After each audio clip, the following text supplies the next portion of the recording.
जो हाथ आगे बढ़े थे, जिन माता पिता ने अपना सब कुछ हम बच्चों को पालने पोसने में लगा दिया, ऐसे बड़ों को आज सामने देखकर मुझे परस्पर अपने घर की, अपने दादा की, अपने दादी की, सबकी यादें ताजा हो गई। किसी ने कहा है कि इस नदी की धार से ठंडी हवा आती तो है, नाव जर्जर ही सही लहरों से टकराती तो है, और एक चनगारी कहीं से ढूंढ लाओ है दोस्तों, इस दिए में तेल से भीगी हुई बाती तो है। आप सब भी हम सब के लिए, हमारे परिवार के लिए, हम बच्चों के लिए वैसे ही तेल की भीगी बाती है, जिन्हें जरा सा बच्चे संभालें तो आप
उसको भी बुला लो तो उसको भी बुला लो। सर सीनियर सिटीजन आप सब कतई नहीं है, कोई आप सबकी जिंदा दिली देखे इस कार्यक्रम को, जैसे आप लोग हंस बोल के कर रहे हैं उसे देखे तो बड़े बड़े नौजवान भी इस भावना से नहीं कर पाएंगे। उनके अंदर जो प्रतिस्पर्धा होती है वो सर दूसरी तरीके की होती है। तो आप सबकी इस खूबसूरत से अंदाज को प्रणाम करते हुए मैं बड़े ही आदर सम्मान के साथ अपनी गुरु, जिनको मैं कहूंगी तो गलत ना होगा, जिन्होंने हम लोगों को पढ़ाया, संगीत की शिक्षा दी और जो संगीत की विदुषी क्या कहूंगी ज्ञाता है और कुलपति भी रह चुकी हैं ग्वालियर मानसिंह तोमर संगीत विश्वविद्यालय के, मैं बड़े ही आदर सम्मान के साथ डॉक्टर स्वतंत्र बाला शर्मा मैम से, 15 अगस्त को इनका जन्मदिन होता है, इसीलिए इनका नाम स्वतंत्र रखा गया था और हर 15 अगस्त को हम लोग याद करते हैं कि अब दीदी इतने साल की हो गई। और इनका जो गीत है वंदना फिल्म से, जिसे संगीतबद्ध किया है रवि जी ने, और अनजान के बोल हैं आपकी इनायतें।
हो तो राखी कौन बांधेगा, और तुम्हारी महफिल में बड़े बूढ़ों का भी होना जरूरी है, और अगर हम ही ना होंगे तो फिर सर पे पगड़ी कौन बांधेगा। आप सब का होना हम सब के लिए बहुत जरूरी है। और अब दूसरी आवाज जिन्हें बुजुर्ग कहने की तो मैं हिम्मत कर ही नहीं सकती, वो मंच पर आएंगे तो आप देखेंगे एक नई रवानी सी आएंगे। बहुत आदर और सम्मान के साथ डॉक्टर पीके सिन्हा सर को आवाज देती हूँ कि आए। आप ही का नाम है सर, बुढ़ापे की लाठी, वही वाले पीके सिन्हा सर। देखिए पता है उनको कि उन्हीं का नाम है, लेकिन बुजुर्ग है ना। नहीं बुजुर्ग नहीं, बाकी सब कह लीजिए। आइए सर, इस कालजयी गीत के रचयिता थे। उस गीत के साथ साथ सर एक और गाना प्रस्तुत करेंगे, ये चांद सा रोशन चेहरा जी। तो एक जोरदार तालियां सर के लिए। जिंदगी और कुछ भी नहीं, तेरी मेरी कहानी। नमस्कार भाई, जवाब तो दीजिए। नहीं सुनाइए, थोड़ा सुनाइए। नमस्कार, अब सुनाई दिया। With the permission of the president मैं एक अनाउंसमेंट करना चाहूंगा। ये शुरुआत प्रयागराज सीनियर सिटीजन काउंसिल ने बहुत अच्छी की है। हम इसको विगत 7 वर्षों से कर रहे हैं। हमारा 8वां प्रोग्राम इस बार फिर इंटरनेशनल सीनियर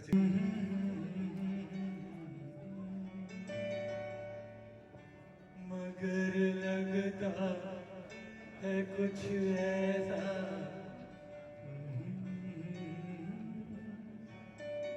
मिल गया,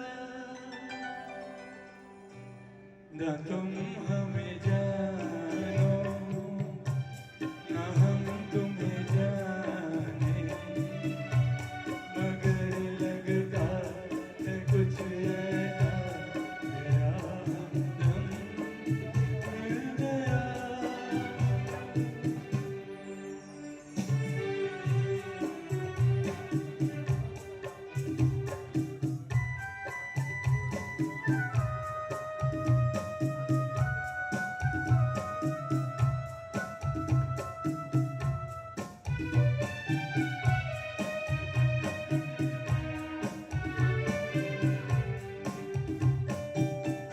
ये मौसम ये रात चुप है, ये होठों की बात चुप है, खामोशी सुनाने लगी है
और अब आप लोगों से आशीर्वाद लेते हुए मैं अपने कार्यक्रम का 2 गाने आपके सामने प्रस्तुत करूंगी। इतना अच्छा आज यहाँ आप सबसे आशीर्वाद लेने का मौका मिला और ऐसे ही बड़ों का आशीर्वाद पाना बहुत मुश्किल होता है। खास तौर से मुझे तो ऐसा लग रहा था कि जो आप में इतना ऊर्जा है तो हम लोगों में भी होना चाहिए। अभी तो जो न्यू जनरेशन है, युवा बच्चे आ रहे हैं, गा रहे हैं, वो आप लोगों से प्रेरणा लेनी चाहिए कि अगर आप लोगों में इतनी शक्ति है और संगीत में इतने डूबे हुए हैं तो क्यों नहीं वो आगे अपने को उससे प्रेरणा लेकर के अपने आप को आगे बढ़ाएं। मुझे बहुत अच्छा लगा, इतना अच्छा सुरीला आपने। और दीदी ने शुरुआत की थी, उसके बाद हाँ दीदी लोग तो आएंगे, लेकिन हम ये देख रहे हैं कि जो अभी जिन्होंने दोनों ने बहुत बहुत बड़े, मुझे बहुत खुशी हुई ये देख करके, ये संगीत सुन करके बहुत खुशी हुई। थैंक यू और आप सबसे आशीर्वाद लेती हूँ।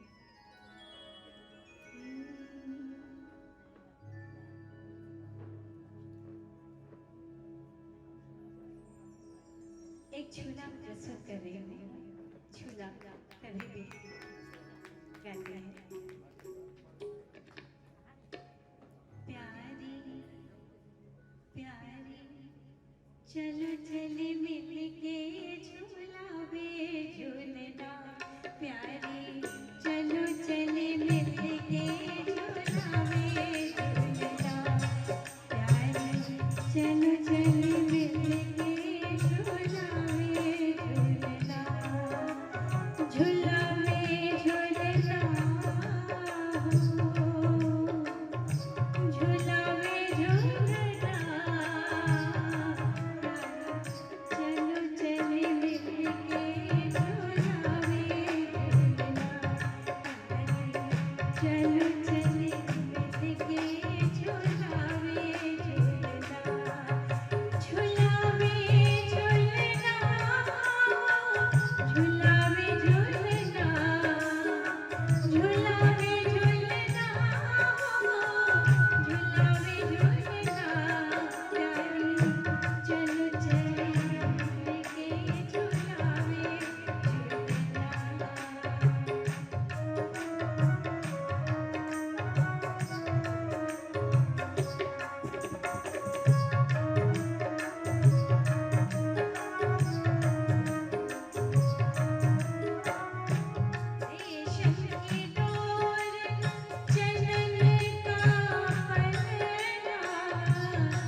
महफिल में कैसे कहने किसी से दिल बंद रहा है किसी अजनबी से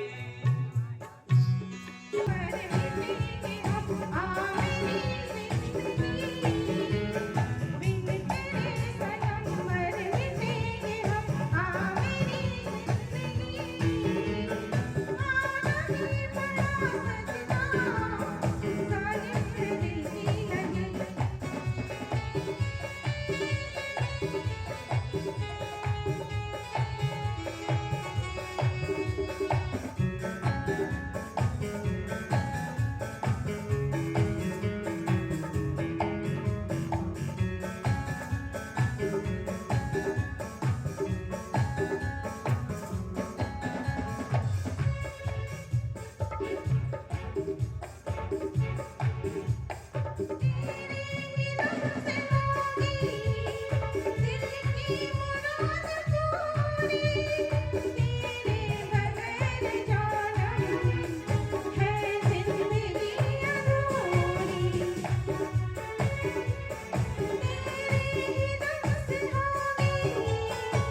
striving for this or for that. So having said that, I will begin. ये तुलसीदास जी ने रामचरितमानस में लिखा है बालकांड में,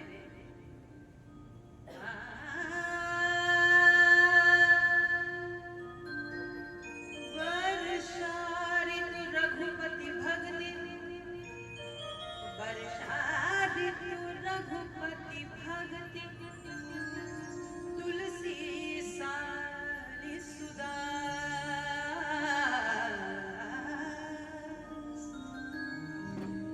राम नाम बरन जुग है, सावन भादो मास। यानी कि सावन भादो मास की तरह राम की भक्ति है। सावन भादो मास, अर बरसन लागी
आवाज आ रही है?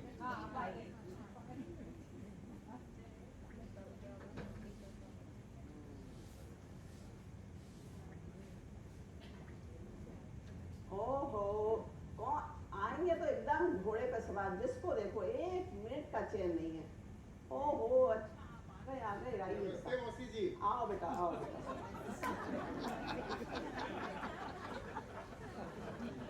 अब मैं तुम्हारा इंतजार कर रही थी बेटा।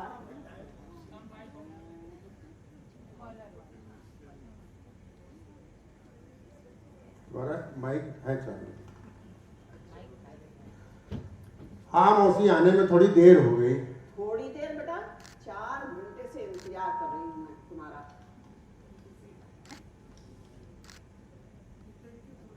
किसके लिए बुलाया? और मौसी कैसे बुलाया आपने?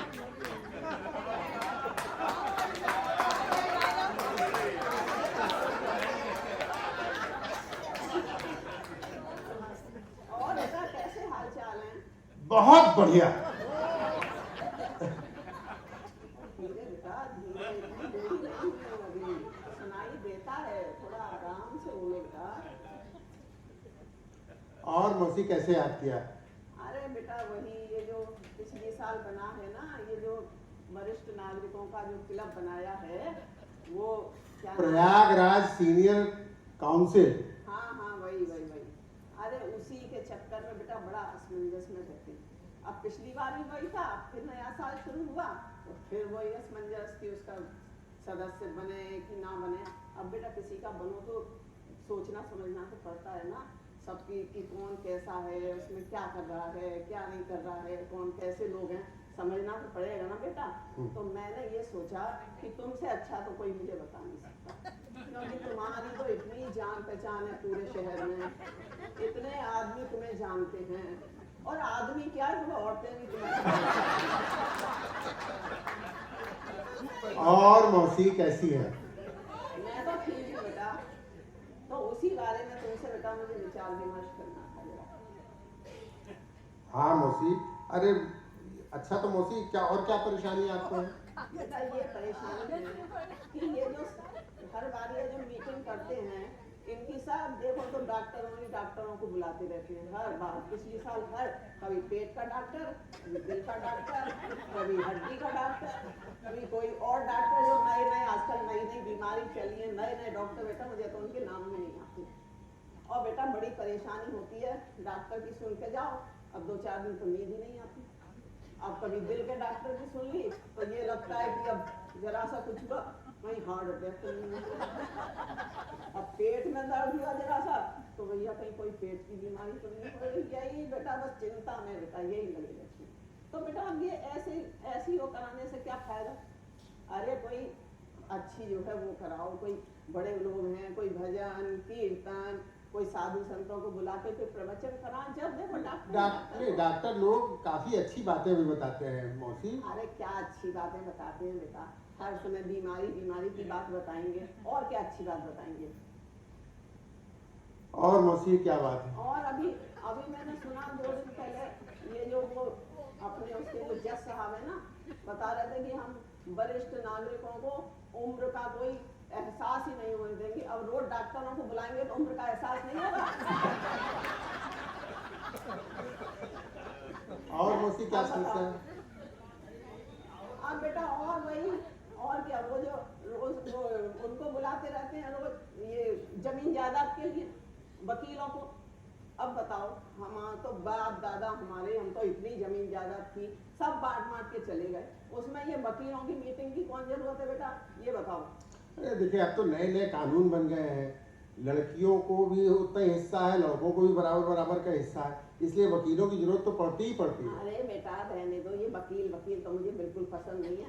वकील कभी सीधी सलाह देते हैं, कोई उल्टा सीधा रास्ता होगा तो उसको ऐसे घुमा देंगे जलेबी की तरह। अब उसी तरह आदमी उसी में घूमता रहे, निकल ही नहीं पाता कभी। ऐसी बात है, वकीलों का भी बहुत काम आता है मौसी। अरे बेटा मुझे मालूम है तुम्हारी वकीलों से बहुत दोस्ती है, इसीलिए तुम उनकी तरफदारी कर रहे हो बेटा। ऐसी बात नहीं है, मुझे वकील बिल्कुल पसंद नहीं है। साहब वकीलों का क्या काम है, सच को झूठ और झूठ को सच, बस यही करते रहते हैं। अरे ऐसी बात है ना मौसी। अच्छा चलो ठीक है, तुम कह रहे हो तो मान लेते हैं अब तुम।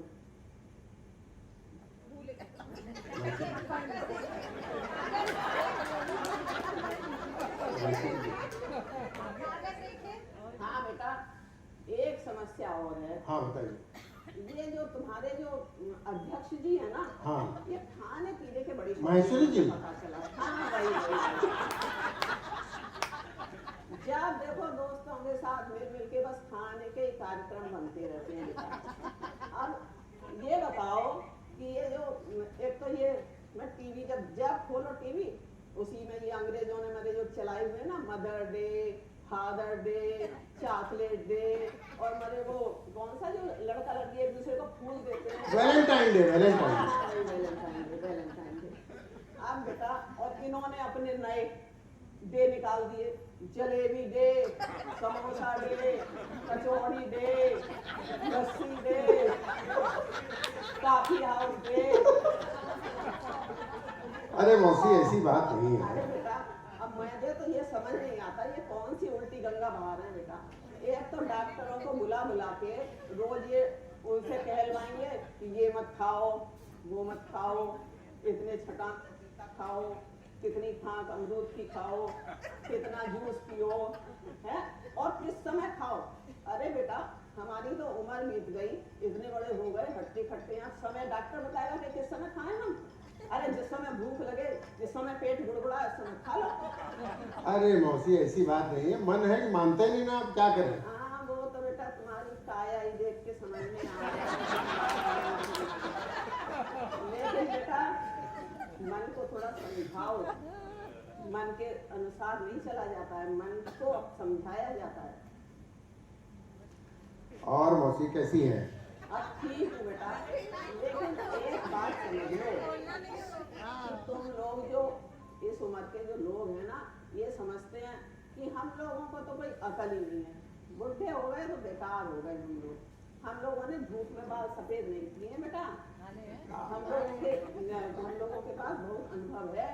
आपके बाल कहाँ सफेद है?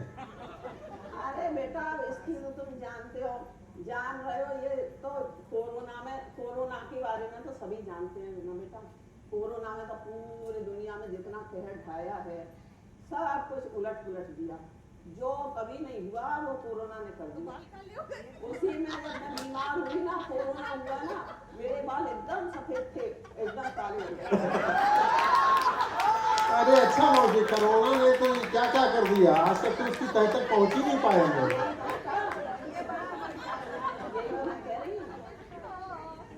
समझे बेटा, ऐसे नहीं समझना चाहिए। बड़े बूढ़ों के पास भी अकल होती है कुछ। वो क्या पुरानी कहावत है ना, क्या कहते हैं वो अंग्रेजी में, ओल्ड इज गोल्ड। समझे बेटा। Thank you. जमुना के तीर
सागर को मझधार मैं हूँ, मझधार मैं हूँ। तेरे दिल की कश्ती का पतवार मैं हूँ, पतवार मैं हूँ। चलेगी अकेले ना तुमसे ये नैया, न तुमसे ये नैया, मिलेगी ना मन खेवैया तुम्हें बिन खेवैया चले आओ जी चले आओ जी चले आओ मौजों का लेकर सहारा हो रहेगा ये हमारा तुम्हारा तू गंगा की मौज में जमुना का धारा तू गंगा की मौज में जमुना का धारा हो रहेगा ये हमारा ओ हमारा तुम्हारा रहेगा ये हमारा तुम्हारा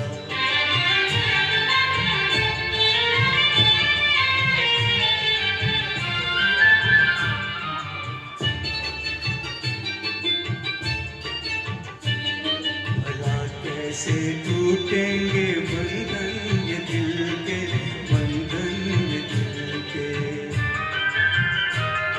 बिछड़ती नहीं मौज से मौज मिलके ओ मौज मिलके धोखे भंवर में तो छुपने न देंगे तो छुपने न देंगे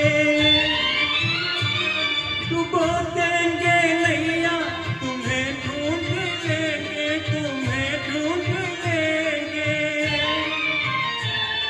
बनाएंगे हम बनाएंगे तूफान को एक दिन किनारा हो रहेगा मिला ये हमारा तुम्हारा तू गंगा की मौज में भरे हुए गौरी बनकर चल चबेली जाती है पिक्चर सांझ को डेली इंद्र परी की सूरत बनाएंगे कैसे नहाएंगे लाली लगाएंगे पिक्चर चले है गोरी घर से नहाएंगे मेकअप लगाएंगे लाली लगाएंगे बहन की सारी तन पे गौरी बैठे बूढ़े नार चली जाली वाला चप्पर पहने गजब की वो रफ्तार चली मर्द चले हैं कमर कसे तो छाती कसकर नार चली जान पड़त है ऐसा जैसे मैके से ससुराल चली गौरी बनकर चहल चबेली जाती है पिक्चर सांझ को डेली पानी का बीड़ा मुंह में दबाएंगे कैसे नहाएंगे लाली लगाएंगे पिक्चर चले है गोरी घर से नहाएंगे मेकअप लगाएंगे लाली लगाएंगे देखो हमारे देश के अंदर यही तरक्की भारी है ये नारी पर नजर उठाओ फैशन की महंगारी है बात यही बस है युग में फैशन ही बलहारी है सात समुद्र पार के भी फैशन ही बहारी है फैशन अभी रहे अधूरा पैदल का चल होवे पूरा चली है कई दिन कमर हिलाएंगे कैसे नहाएंगे लाली लगाएंगे पिक्चर चली है गोरी घर से नहाएंगे मेकअप लगाएंगे लाली लगाएंगे कोई फैशन की बलहारी आगे हो गई घर से नारी कैसा बिगड़ा संसार का चलन यारे कैसा बिगड़ा संसार का चलन यारे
पिछले 1 वर्षों से सीनियर सिटीजन काउंसिल पूरे शहर में सुगंध बिखेर रहा है और आगे भी बिखेरता रहेगा।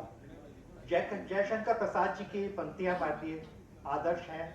बनो संस्कृति के मूल रहस्य, यह बेल तुम्ही से फैलेगी, विश्व भर सौरभ से भर जाए, सुमन से खेलो सुंदर खेल। हम लोग भी कुछ फूल बिखेर सकें लोगों के लिए, समाज के लिए, ये हमारे लिए बड़ी सेवा होगी। आज के इस अवसर पर जो संगीतज्ञ थे जिन्होंने गाना गाया, उनका स्वर इतना अच्छा था और इतनी अच्छी स्वर लहरी में उन्होंने गाया, ऐसा लगा जैसे प्रेम और करुणा एकाकार होकर पर्वत पे झरने के समान बह रहा है, और जिसको सुनकर भी और सुनने की इच्छा बढ़ गई। आशा है कि भविष्य में बहुत शीघ्र ही आप सबको पुनः सुनने का मौका मिलेगा।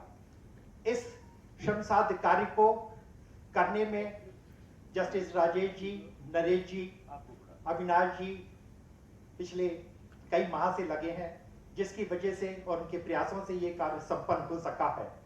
मैं उन सब के लिए बहुत आभारी हूँ कि ये कार्यक्रम बहुत अच्छा हुआ और उन्होंने बड़ी अच्छी सिलेक्शन किया, बहुत अच्छे सिंगर्स हमारे सामने प्रस्तुत किए। इसमें कई लोगों को तो हमने पहली बार सुना है, बहुत अच्छा लगा। आज के एक अवसर पर मैं सभी श्रोताओं को भी धन्यवाद देता हूं जिन्होंने अपने व्यस्त कार्यक्रम में से समय निकालकर यहाँ आए और इस सभा का आनंद लिया और सभा को सफलता का श्रेय प्रदान किया। इन्हीं शब्दों के साथ सभी को बहुत बहुत धन्यवाद। मैं आज के इस अवसर पर अपने 3 स्पॉन्सर्स को भी के प्रति भी आभार व्यक्त करता हूं। पहले पीसी ज्वेलर्स वाले जिन्होंने हमको कुछ आर्थिक मदद की है, पीके बंसल जी जो कि महारानी चाय के एमडी हैं, उन्होंने भी हमारी आर्थिक मदद की है। नरेश रॉय जी जो एलचिको के एमडी हैं, डायरेक्टर हैं, उन्होंने भी हमारी आर्थिक मदद की है। हम उनके प्रति भी बहुत बहुत आभारी हैं। इन्हीं शब्दों के साथ सभी को बहुत बहुत धन्यवाद, सभी को मेरा साधुवाद। अब मैं नवीन जी जो सचिव हैं उनसे रिक्वेस्ट करूंगा कि वो जो कहना चाहते हैं प्लीज कहें।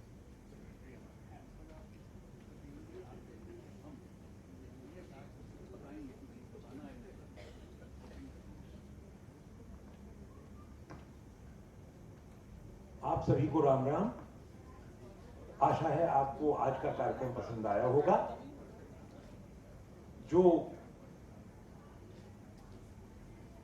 वरिष्ठ नागरिक उपस्थित हैं,